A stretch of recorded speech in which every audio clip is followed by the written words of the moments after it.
Estimados estudiantes, un saludo cordial.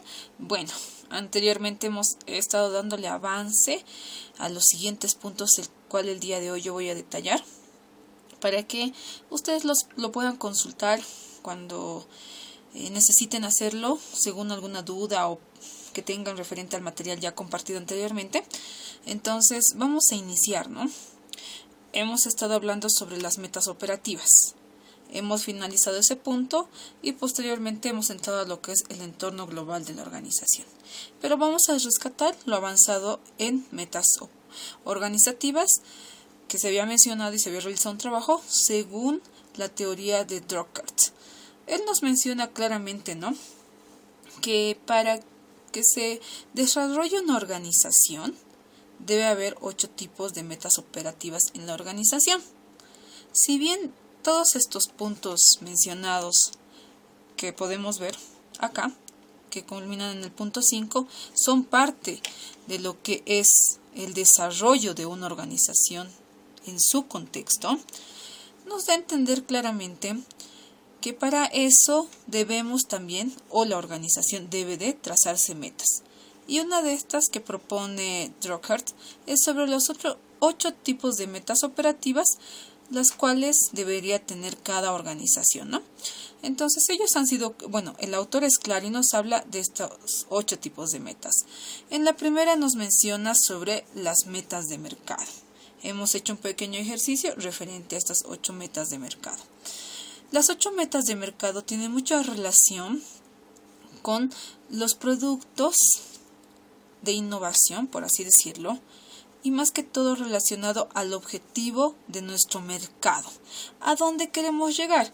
Habíamos puesto como primera instancia que para llegar a un objetivo de mercado es hacer un estudio de nuestro cliente. Si bien al principio vendíamos solamente, hablaremos de una empresa, de la empresa Sofía. Si al principio solamente vendíamos pollo o nos han conocido por vender pollo, y según mi observación, según la observación de esta organización, han visto necesario ampliar sus objetivos del mercado para ampliar su clientela. Ahora actualmente ellos venden productos, no sé si conocen, productos para los perritos, que es el Podium. Eso son productos Sofía. Porque han visto que había una necesidad del cliente de vender productos de comida para animalitos, para perritos, enfocados ya a perritos, más que todo van los alimentos de la marca de Podium de Sofía. Luego de esto se han plasmado o se están plasmando más. Por ejemplo, ahora actualmente se están plasmando a vender productos de conserva, como ser jugos de durazno Sofía. También tienen lo que es atún, ciertos conservados que son enlatados. Y es así donde las empresas hacen sus estudios para ver sus metas de mercado. Y todas las organizaciones deberían hacerlo, y porque esto nos permite crecer a las organizaciones. Por eso estos 8 tipos de metas operativas que se analizan en una organización son relevantes.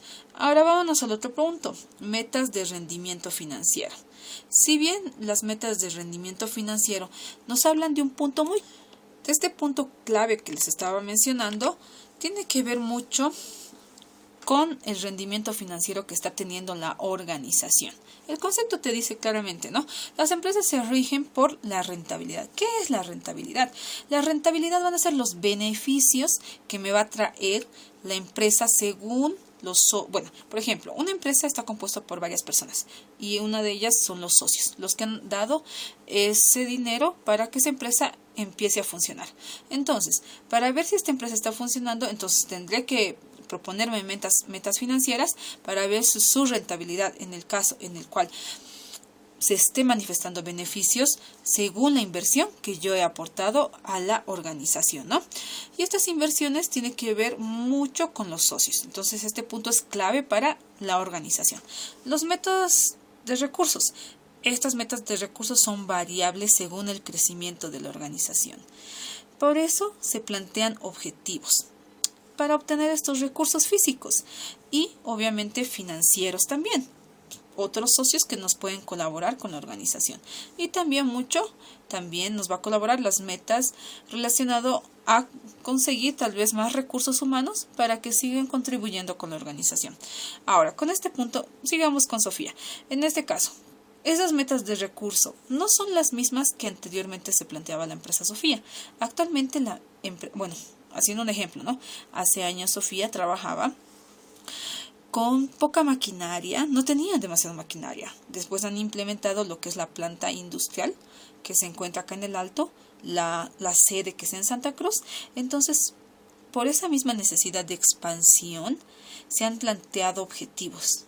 Y eso de conseguir recursos físicos, en donde necesita maquinaria para lograr abastecer a toda la población boliviana según la demanda de sus productos, ¿no? Y obviamente también han tenido financiamiento económico. Y obviamente ha ampliado el requerimiento de su recurso humano, ¿no? Para incorporarlo a ciertas sedes en las cuales se encuentra la empresa. Ahora, metas de innovación. Si una empresa no tiene plasmado las metas de innovación, tenemos un problema ahí. No vamos a lograr que la empresa se consolide en varios lugares o a donde ha querido visualizarse. Como ya hemos hablado anteriormente sobre la misión y la visión que manejan las organizaciones, que eso es como sus pilares para expandirse a posterior, ¿no? Y si no son cumplidas, estarían fallando.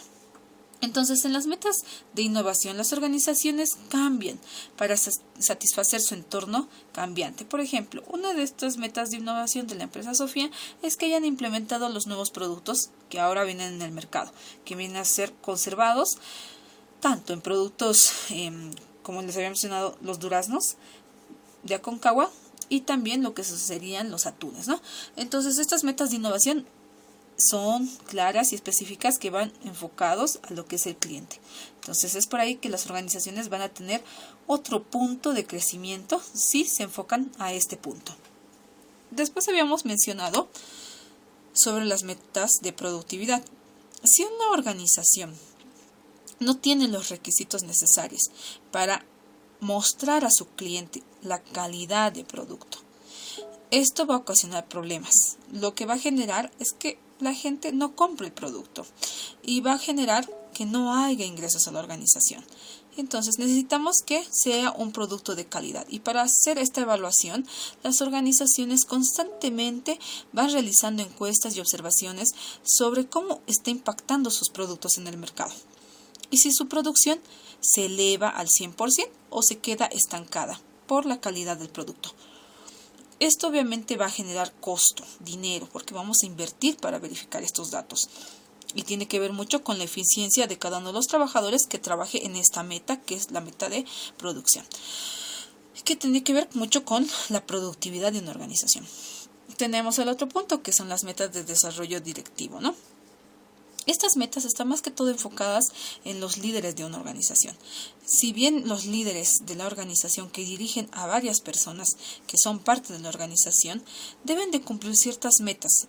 Estas metas con el fin de contribuir a cada uno de los miembros de la organización y que al lograr ese punto logran ellos trabajar al 100% para también cumplir con el cliente externo, ¿no? Entonces claramente nos dice que el área directiva deberá plantearse objetivos relacionados al crecimiento de cada uno de sus colaboradores. Puse un ejemplo ahí, que son la línea de carrera, ¿no? Planes de carrera que actualmente las organizaciones están manejando. Y obviamente también los mismos directivos deberán capacitarse y ser más competitivos para pedir y exigir más a cada uno de sus colaboradores y ambos puedan contribuirse, ¿no? Entonces puse yo un ejemplo, ¿no? En líneas de carrera tiene que ver mucho en darle la oportunidad a cada uno de los miembros de la organización que puedan crecer en la organización. Entre más grande sea la organización, más posibilidades de crecer, porque hay distinta variedad de áreas en las cuales ellos puedan postularse y generar este crecimiento tanto personal, ¿no?, como laboral. Después tenemos las metas de actitudes y rendimiento del empleado. Este punto es muy relevante en lo que es nuestro enfoque como profesionales en la gestión de recursos humanos de una organización para lograr conseguir al mejor miembro de la organización que sea parte de nuestra organización. Con una actitud positiva, que pueda adaptarse a lo que son los objetivos generales y objetivos específicos de una organización, lo cual le va a permitir al mismo tener un buen rendimiento en sus funciones laborales. Ahí entramos nosotros como profesionales desde el punto de vista cuando realizamos un buen proceso de selección y al cual atraemos al mejor talento, y también verificamos ciertos puntos para encontrar a esa persona, ¿no? Claro está que ahí verificaremos o identificaremos qué competencias, habilidades y conocimientos tiene según los requerimientos que pide mi organización, ¿no? Y obviamente también tenemos el otro punto, que es el punto de incentivos, que va ese punto mucho cuando ya necesitamos trabajar lo que es mejorar el rendimiento laboral de un trabajador. Entonces ahí la organización también se plantea objetivos para lograr contribuir con los miembros de la organización, ¿no? Después tenemos responsabilidad social y comportamiento ético. La responsabilidad social es relevante en una organización. Si bien la organización ya plasma una responsabilidad social para que la misma empresa que se dedique a ciertas funciones laborales, como en este caso, Empresa Sofía, que se dedica a servicios de comercio de productos, que obviamente los transforma a producto, que antes eran producto, de materia prima. Entonces, este dato es relevante porque si bien cada organización se plasma esta responsabilidad social con el contexto en el cual se rodea. Entonces, esto debe ser trabajado, ¿no? Trabajado por cada organización. Y tiene que tener mucha relación con el comportamiento ético de la organización. Si bien en la organización me comentan o me dicen que uno de los valores primordiales es la integridad, es el compromiso con su cliente. Entonces esos puntos no deben ser rotos en ciertos momentos cuando nosotros queramos cumplir. Por eso tiene mucha relación la responsabilidad social con el comportamiento ético de la organización. Entonces, el concepto te dice que se preocupa mucho del ambiente o del contexto que rodea a la organización, y eso tiene que ser nuestro cliente externo y obviamente ciertos factores que también pueden incidir y que nosotros debemos identificar. Como por ejemplo, si la empresa estuviera perjudicando al medio ambiente, eso también es un factor importante. Si bien nos preocupamos en nuestro cliente externo, que son las personas que nos consumen el producto o nos compran, pero no solamente es ese punto. Tal vez la producción de pollos pueda generar, no sé, por químicos, un ejemplo, ¿no? Entonces podemos generar lo que es problemas ambientales. Eso también debe de la empresa trabajar, ¿no? Ahora nos vamos a los subsiguientes puntos, ¿no? Había puesto como ejemplo el caso de la empresa Coca-Cola. Lo van a tener como referencia.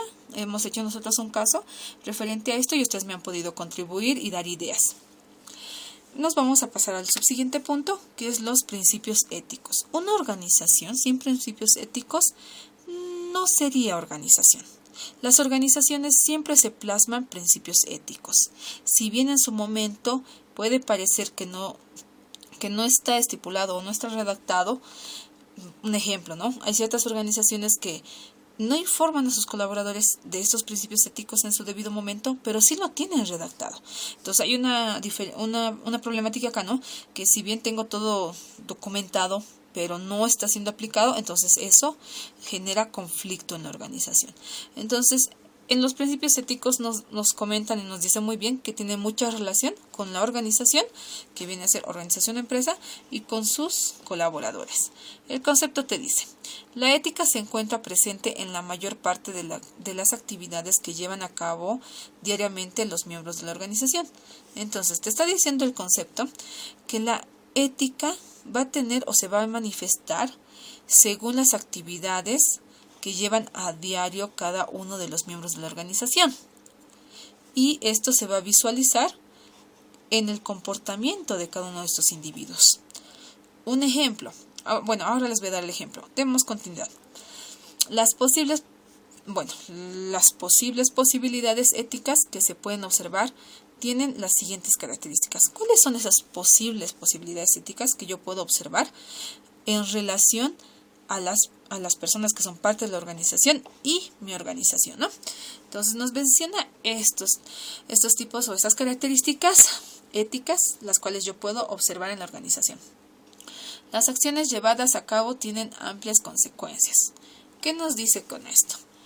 Que cada acción de cada miembro de la organización puede llevar a amplias consecuencias. Entonces, La acción puede jugar como algo positivo y como algo negativo. Puede jugar como, por ejemplo, pueden ser amplias consecuencias negativas o amplias consecuencias positivas. Ahora el otro punto, los directivos disponen de varias alternativas y eligen qué acción seguir. Entonces este punto también es complicado en las organizaciones cuando hablamos de principios éticos. Si bien la organización ya ha plasmado en sus valores éticos que deben dar, por ejemplo, hacer partícipe a la opinión de los colaboradores, involucrarlos con la organización, y si este mismo está plasmado tal vez en las características de la organización o en los valores de la organización, que es el compromiso con sus colaboradores, y se rompe, estaríamos este punto viéndolo desde un punto negativo, porque los directivos solamente estarían estarían solamente ellos dándote a deducir su solución, ¿no? Y no estarían compartiendo la misma con todos los que son parte de la organización. Tenemos el otro punto, ¿no? Los resultados están mezclados. Esto es clave, ¿no?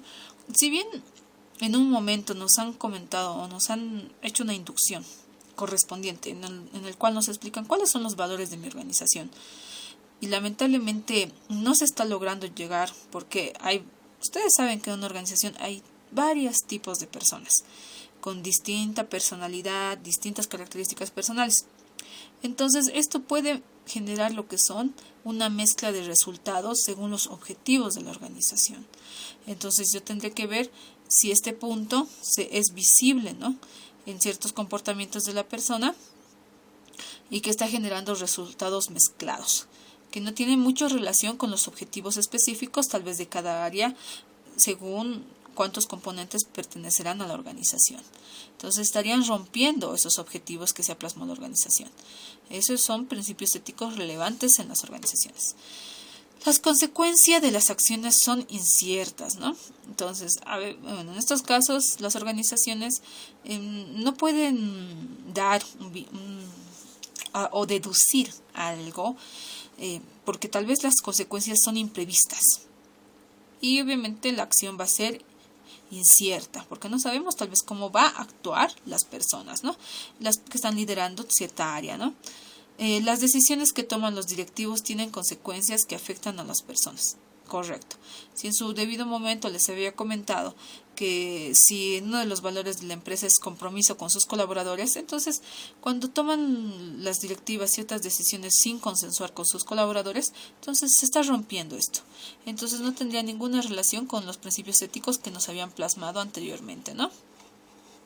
Entonces, ahora vamos a hacer un pequeño ejemplo, ¿no? Aquí les pongo, ¿no?, referente a un funcionario del área de contabilidad que se llama Pedro López y es auxiliar contable, ¿no? Vamos a hacer un ejemplo referente a las acciones que se lleva a cabo. Resultados están mezclados acá, ¿no? Con este punto vamos a trabajar este ejemplo de profesional de marketing. El profesional de auxiliar de contabilidad tiene contacto indirecto, pero sin realizar tareas o iguales funciones con estas dos áreas, que es marketing y almacén, en el cual te dice, ¿no?, el funcionario actualmente es auxiliar de contabilidad y se le ha delegado que cumpla con todos los procesos administrativos de la organización y que lleve al 100% los ajustes contables de la organización. Pero ciertos días le han solicitado que vaya a colaborar al área de marketing y almacenes, en el cual él tiene que hacer ciertos reportes en marketing referente a la cantidad de productos que han generado más visibilidad en medios de comunicación, en redes sociales, otros puntos, y tiene que ver los inventarios de almacén. Si bien tal vez el auxiliar contable tiene relación con los inventarios de almacén por cierto conocimiento y alguna relación con marketing, sus funciones se están ahora mezclando y obviamente los resultados van a ser variados, ¿no? Si bien tal vez esas funciones que se le han delegado va a permitir de que el uno no cumpla con su cargo, ¿no? Que es auxiliar contable, que debe de cumplir con todo lo que tiene que ver los procesos administrativos, ajustes contables de la organización, porque le han dicho que tiene que colaborar en estas dos áreas, ¿no? Entonces, esta mezcla estaría rompiendo con los valores éticos de su área, o con los principios éticos de su área, porque cada área tiene ciertos principios éticos al momento de funcionar. Y eso es lo que, aparte de que hay principios éticos generales de la organización, cada área se plasma también ciertos principios, ¿no?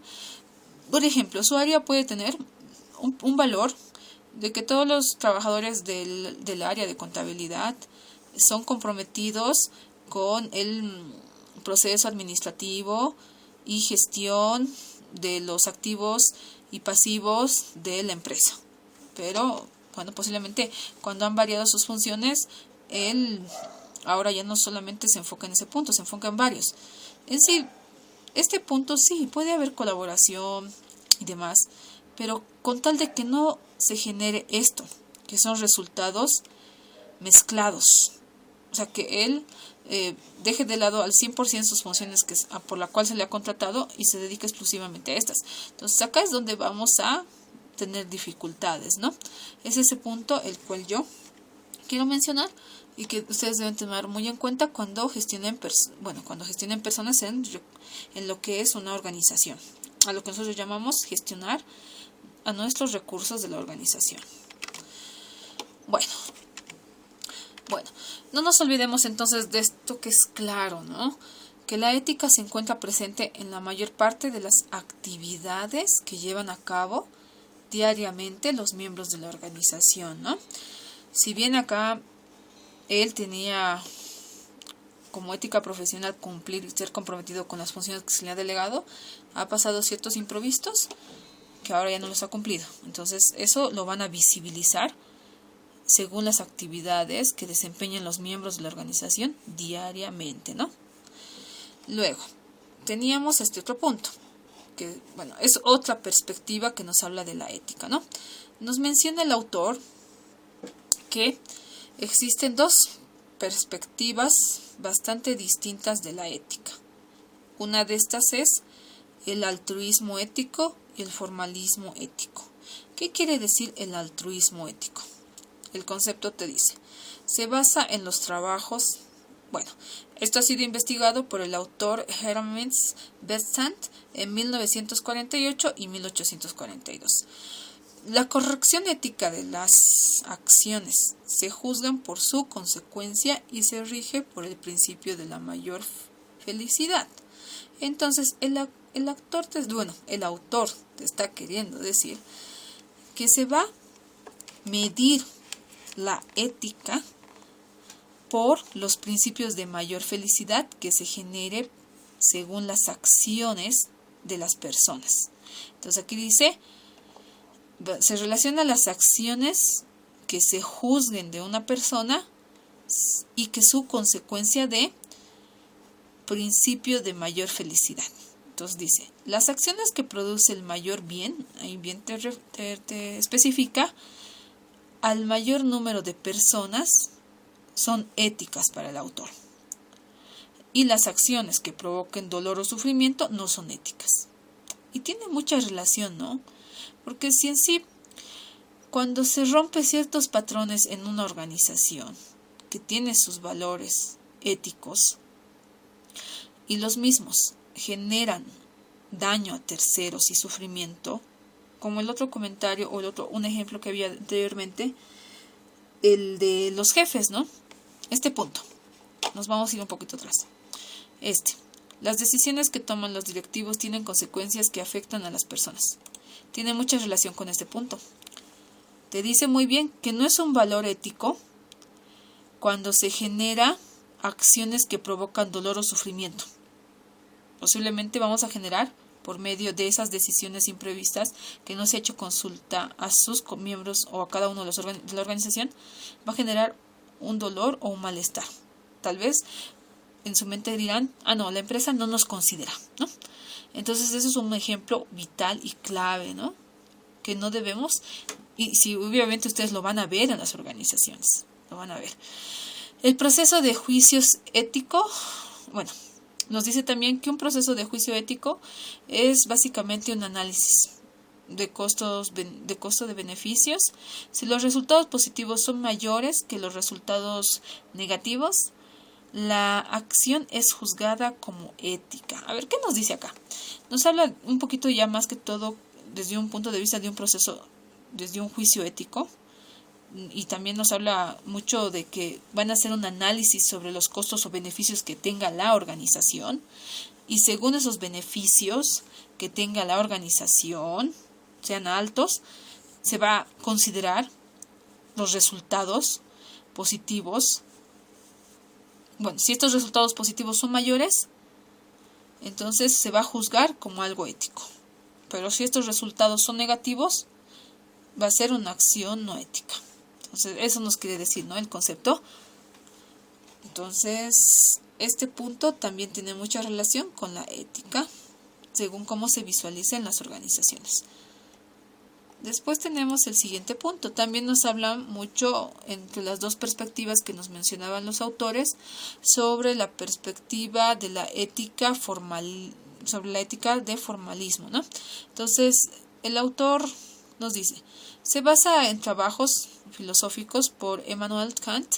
Él explica y dice, creía que podemos saber lo que es ético antes de conocer sus consecuencias. Correcto. La ética se basa en leyes, reglas, valores generalmente aceptados, ¿no? Después nos menciona, las acciones que violan estas normas no son éticas. El formalismo enfatiza la aplicación universal y consecuente de las reglas. Entonces nos dice, sí, se viola lo que viene a ser las leyes, las reglas y los valores aceptados cuando se construyó una organización. Eso ya no es ético. En una de esas les mencionaba, ¿no?, el valor de compromiso con sus colaboradores, y en el cual los han dejado de lado, entonces se ha roto ese valor. Entonces eso ya no es ético en la organización. Entonces debemos de siempre fundamentarnos cuando haya ciertas problemáticas en las organizaciones, que debemos de regirnos a lo que nos dice la organización de la que es ella, ¿no? Entonces nos dan un vistazo de qué es esa organización. Y en uno de sus valores están ciertas características, y después de que las rompan y que los componentes de la organización se den cuenta, eso ocasiona problemas, ¿no? Las acciones que violan estas normas, como les había comentado, no son éticas. El formalismo enfatiza la aplicación universal y consecuente de las reglas. Entonces, que debe ser aplicado en toda la organización. No hay donde podamos perdernos y decir que solamente estos puntos se deben aplicar en gerencia general o en las directivas. No ese es el caso. Ahora nos dice, vivir nuestros valores. Lo que es la ética del formalismo nos habla de vivir nuestros valores. Nuestros valores actúan como una burbuja que guía nuestras acciones y describe nuestro comportamiento en el mundo, ¿no? Este punto es importante. Por medio de tus valores será que te van a describir, o sea, porque tú vas a manifestar ciertas acciones y esas mismas van a ser descritas y se va a visualizar en cada una de las personas que son parte de la organización. Y también se da a entender o se visualiza por medio del comportamiento, ¿no? También nos habla del liderazgo, ¿no? La valentía de moldear un futuro mejor.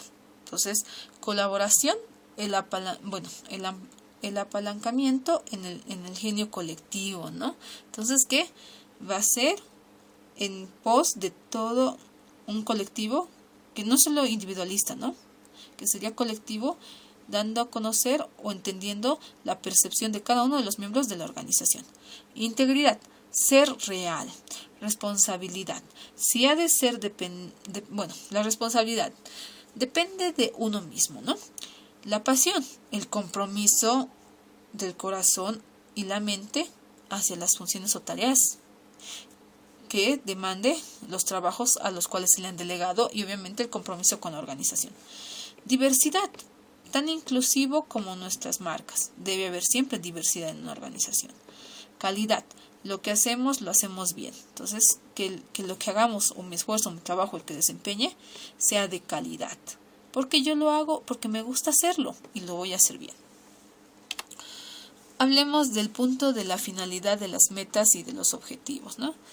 Es claro que cuando me plasmo yo una meta, también debo plasmarme objetivos. Por eso el término dice finalidad de las metas, a dónde va a llegar, y de los objetivos, ¿no? Son ambas finalidades de ambos. Entonces nos dice el concepto, ¿no? Claramente las metas y los objetivos en diferentes niveles sirven para finalidades distintas, ¿no? Sin embargo, existen ciertas características que son comunes en ambos niveles. Entonces nos dice que las metas y los objetivos no son lo mismo. Por ejemplo, cuando ustedes se plasman una meta, quiero llegar, por así decirlo, a las 7:30 a.m. a la universidad. Entonces, ¿cuáles han sido los objetivos que me han hecho plasmar que llegue 7:30 a.m. a la universidad? Mis objetivos es aprender de la materia de estadística del docente. Entonces, ese ha sido mi objetivo. Por eso me he trazado esa meta, llegar a esa hora. Entonces, nos dice claramente que ambas tienen una relación conjunta y que tienen ciertas características comunes. Entonces, nos dice guía. ¿Qué es la guía para conseguir esa meta? Las metas oficiales o las declaraciones de la misión ofrecen una guía o dirección general a los empleados. Claro, correcto. Por ejemplo, en una organización se da una guía o un instructivo, por así decirlo, en el cual se le da a conocer al trabajador dónde va a desempeñar sus funciones, se le da el aval de que ya es parte del equipo, y eso obviamente contribuye mucho y direcciona a los colaboradores. Después, motivación. El componente de la motivación estimula a los empleados a realizar dichas acciones. Correcto. La motivación nunca debe de perderse en una organización. Después tenemos lo que es la legitimidad.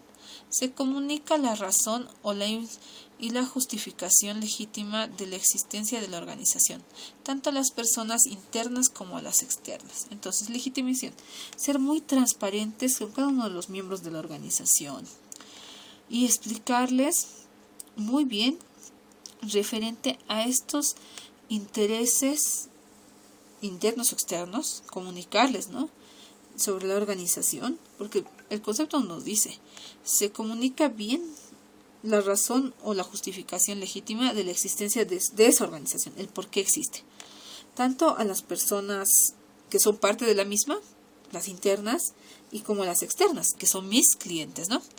Entonces acá yo puse un ejemplito en el cual doy a conocer que es una meta, ¿no? Finalizar todas las materias de la carrera, y eso sería mi meta. ¿Cómo lo voy a hacer? Objetivos, ¿no? Objetivos, seguro estudiaré toda la información brindada de la materia para finalizar lo que es las materias de la carrera. Y otro objetivo, ¿no?, acabar la carrera. Vamos, otro punto, estándares. ¿Qué nos habla sobre los estándares que vienen a ser una de las finalidades de las metas y los objetivos de la organización?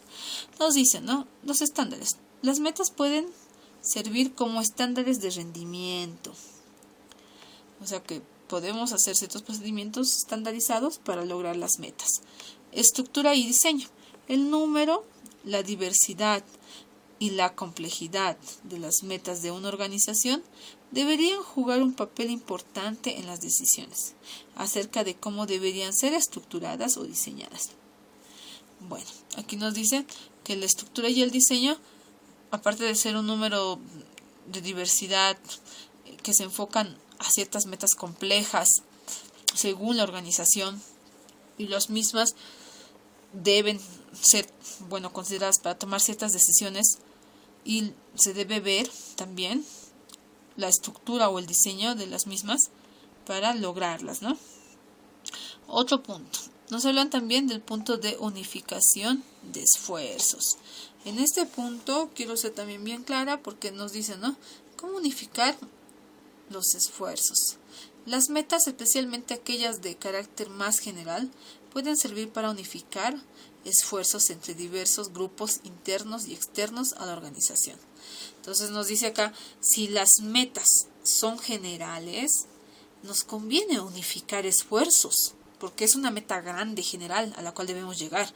Entonces necesitamos esfuerzos, no solo los grupos internos, que es parte de cada uno de los compañeros de la organización, por así decirlo, de cada uno de los miembros de la organización, que sí es un punto para unificarnos y generar ese esfuerzo para lograr esa meta.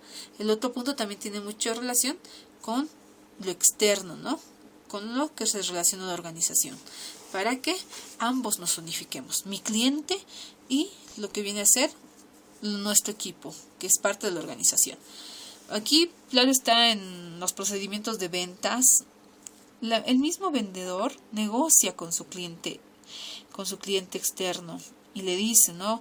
Seguro, un ejemplo, ¿no? Caserita, te comento que vamos a hacer esas promociones, pero me gustaría que tal vez, si deseas, yo puedo explicar a otras personas que se dediquen a este rubro para que generemos una unificación y esfuerzo para expandir nuestro mercado. Entonces, hay varias maneras, ¿no? Entonces, este punto es muy importante, lo que es la unificación del esfuerzo. Entonces, ahora vamos a hablar desde otro punto de vista, cómo gestionamos estos puntos, ¿no? Entonces, ese punto ahora lo vamos a tratar. Bueno, me voy a quedar también con otro punto que es clave que lo tengamos muy claro, sobre la estructura y diseño de las metas. Para eso van a tener, por ejemplo, ejemplos grandes. Cuando ustedes vean ciertas metas complejas que tienen mucha relación con el objetivo general de una organización, se van a dar cuenta que para tomar ciertas decisiones y para estructurar bien estas metas y diseñarlas bien, debemos de colaborarnos entre todo lo que es parte de la organización. Toda la organización deberá conocer para diseñar y para estructurar estas metas complejas, ya sean los colaboradores, directivas, gerencias y demás, ¿no? Ahora nos vamos a ir al punto de cómo yo puedo gestionar. Gestión de metas y objetivos. ¿Cómo gestionas tú tus metas y objetivos? Miren, esto es un vivo ejemplo de lo que es tanto personal, hablando desde un punto de vista personal, ¿no?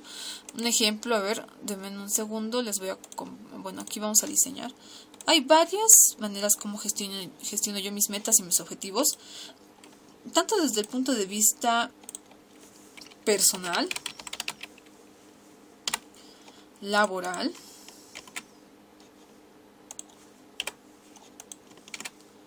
denme un momentiño.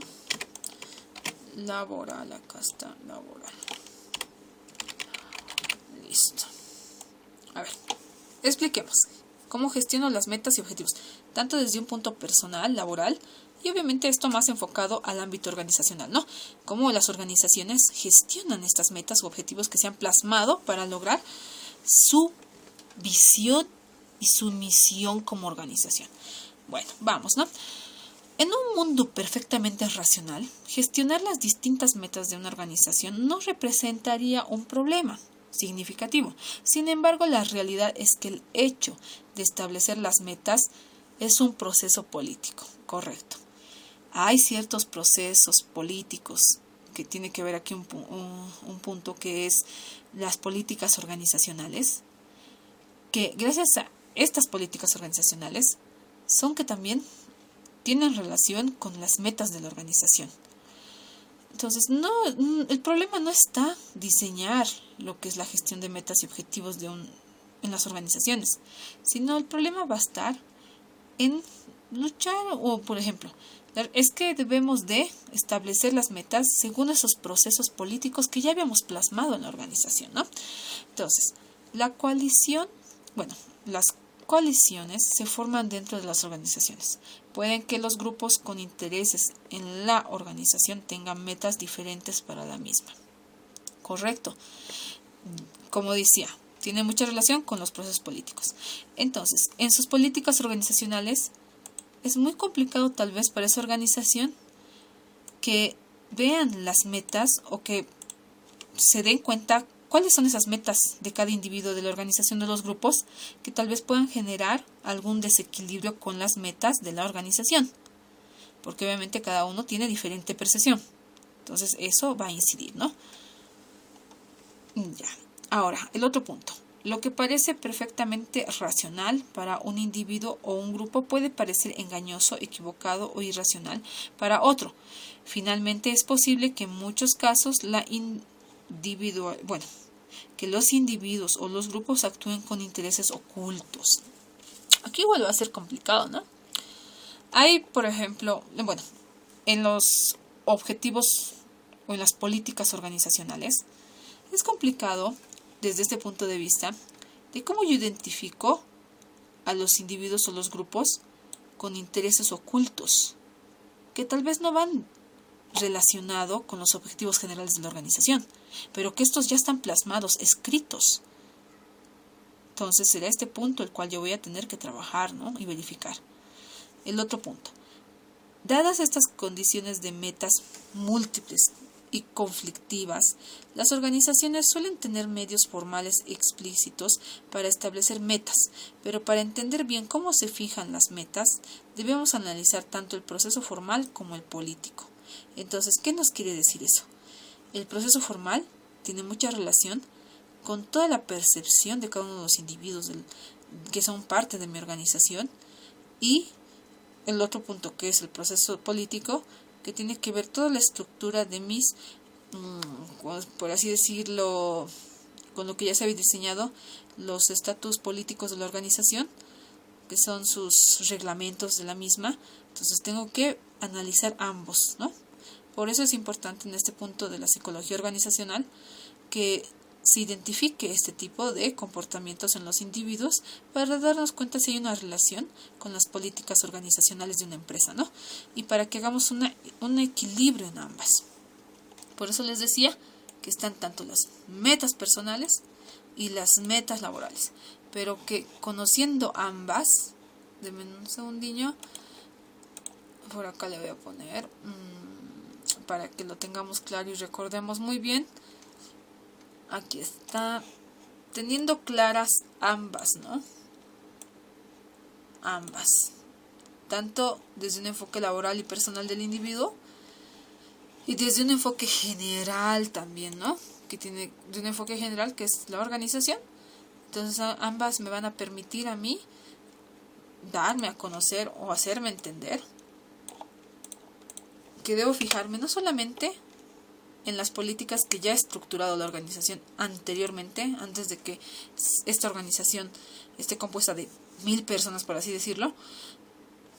Será un punto que me fije, obviamente, que haré conocer a mis colaboradores, pero también deberé identificar, ¿no?, ciertos comportamientos de los mismos para ver si están yendo al mismo lineamiento de mis políticas organizacionales, o si hay algo que podemos modificar en las políticas organizacionales que permita mejorar la adaptabilidad del colaborador. Pero eso obviamente es un análisis muy minucioso. Ya. Ahora nos vamos a ir a este otro punto que sigue mucho relacionado con la gestión de objetivos y metas organizacionales. El proceso de la gestión de metas suele ser un proceso de gestión de conflictos. Claro está, mayormente cuando nos trazamos metas siempre va a haber algún conflicto antes de llegar a la meta, ¿no? Y entre esas metas puede ser que no se haya cumplido algún objetivo que vaya relacionado con la meta y eso haya ocasionado el conflicto, ¿no? Los compromisos pueden dar como resultado que algunos grupos salgan como ganadores y otros perdedores. Una negociación del tipo ganar-perder. Bueno, aquí es un punto clave. Ustedes lo van a ver, ¿no? En especial en las metas individualizadas, en las metas por áreas, en la cual cada área se plasma ciertos objetivos para llegar a una meta. Pero obviamente que posiblemente que tal vez si esta persona pertenece al área de marketing y esta persona pertenece al área de ventas, y si no tienen una idea en común, por así decirlo, que compartan los objetivos organizacionales, que sería el objetivo general de la organización, y quieran sobresalir, quiero sobresalir marketing, quiere sobresalir ventas, entonces puedan querer ganar o perder, digamos, que marketing pierda, que ellos son los culpables que no han publicitado bien los productos, que gane ventas porque son los que más se mueven y están haciendo mover el producto. Entonces, este tipo de conflictos, ¿no?, debemos ver que no se generen mucho por la mala gestión o la falta de conocimiento de los objetivos de cada área y de las metas que se debe de lograr, uno por área y por toda la organización. Ya. Sigamos. Entonces, otro punto, ¿no? En otros casos es posible que el proceso de negociación se desarrolle de manera que promueva compromiso o cambio. Correcto. Entonces, si a veces se genera un conflicto por no hacer una buena gestión de la meta y los objetivos, entonces podemos lograr promover por medio de ese conflicto cambios. Y estos cambios tienen que ver mucho con el objetivo de la naturaleza de la meta para lograrlo, ¿no? Para que todas las partes se consideren ganadoras. Y esa negociación del tipo de ganar-ganar, que ambos ganen, ¿no? Ahora aquí nos dice, existen dos técnicas relacionadas entre sí para gestionar metas. Entonces nos dice que estas dos técnicas son múltiples y potencialmente conflictivas, ¿no? Bueno, a ver, veremos qué nos quiere decir el concepto. Te dice, existen dos tipos